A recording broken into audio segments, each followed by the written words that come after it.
The Crystal World by J.G. Ballard. So this book came out in 1966, and I have this first U.S. paperback here from Berkeley Books. And if you'd like to pause and read the back there, the artwork is not very great in my opinion. It doesn't really have much to do with the story. It's just some kind of generic picture almost. But I do have another version of this book. This is from Avon's SF Rediscovery line.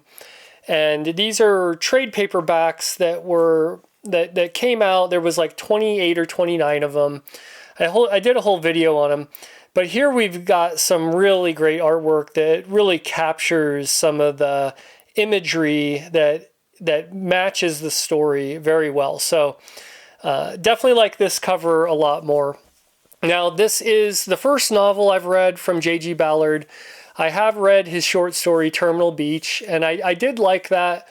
And I knew that Ballard was kind of a front runner to the new wave, but this didn't feel like a new wave science fiction book to me at all. This kind of felt like an adventure novel with some real vivid imagery having to do with this phenomenon that's happening where parts of the planet are getting kind of crystallized. It actually kind of read more like some older works from maybe H.G. Wells or Sir Arthur Conan Doyle because of the kind of descriptiveness and some of the adventure aspects to it. And when I say it reads like an older work of fiction, that's not a bad thing in my opinion in this one.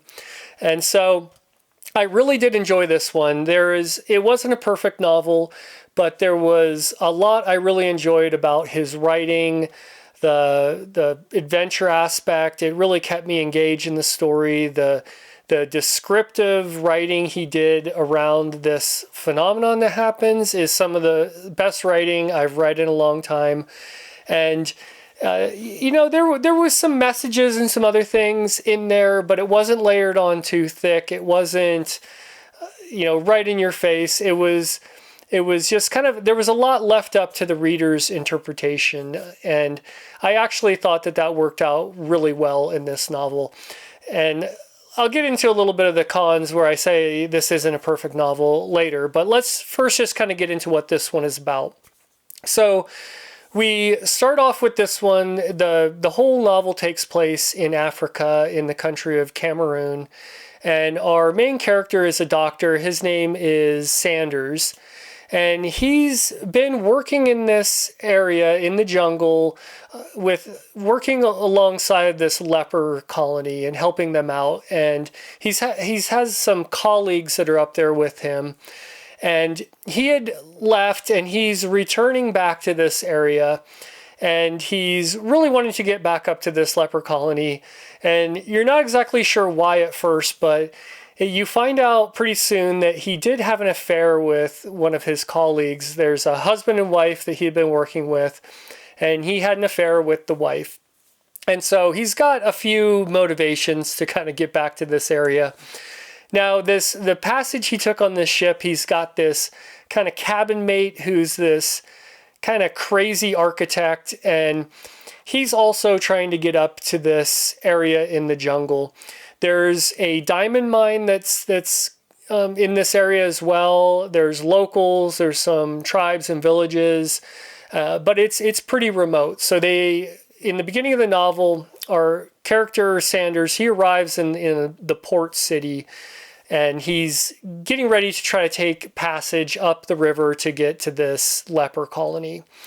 And everyone, they find out right away that no one really wants to take him up there, and it becomes kind of a chore to even book passage to get up to this area because something's going on that they're not entirely clear about.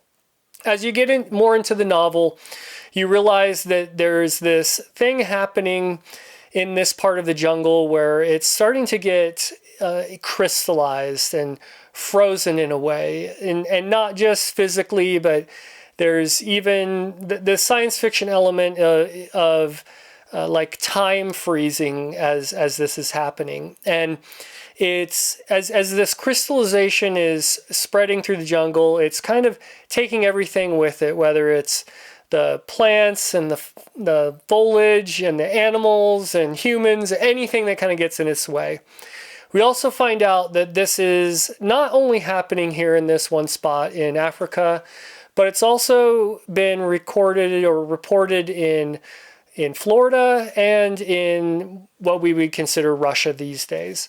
So there's a few places on the earth where this is happening, and no one really knows why. There's a lot of speculation throughout the novel of why this is happening, but Ballard really doesn't go out of his way to describe any of the how or why of this phenomenon that's happening.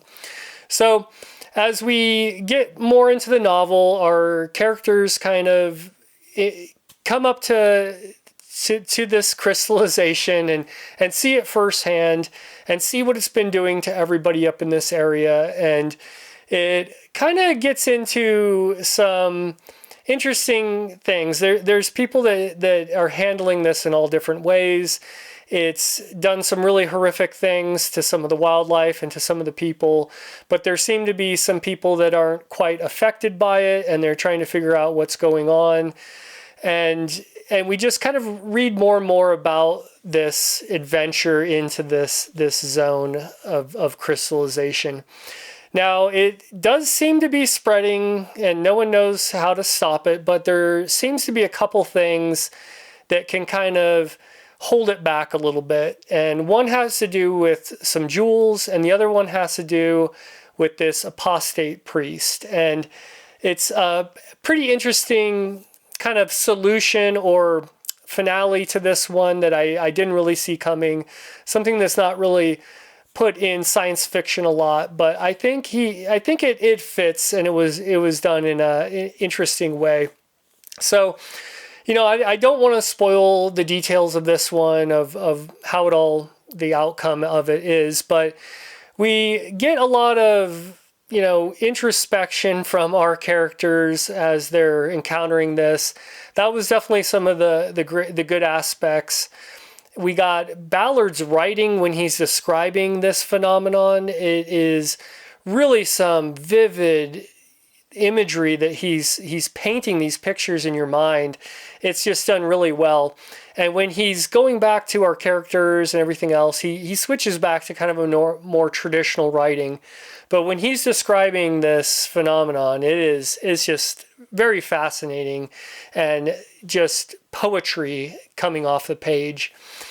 The characters are a little bit flat, but we do have like some motivations, and we kind of get some inner workings of how they're dealing with this and this kind of disaster thing. So I really enjoy books that kind of get characters in a tough spot and to see how they come through this. And we get plenty of that in this one. And it was only 160 pages. This was one that I just burned through. It wasn't hard to understand by any means. There could be some, metaphors and some things sprinkled in, but it was a lot less of that than I expected, and a lot more adventure. And I'm not saying that's a positive or a con, but I just really enjoyed reading this one. So, I'm really excited to read more from Ballard. I think I'm gonna probably be reading his other disaster novels, The Burning World and The Drowned World, before I move on to some of his, I think, a little bit more intense novels like Crash and High Rise. But let me know what you've read of him, and if you've read The Crystal World, what you thought of that one. But that's going to do it for that one. Next up, I'm reading Star Maker by Olaf Stapledon. So this is one I've been wanting to read for a really long time. So just look for that video coming out soon, and thanks for watching.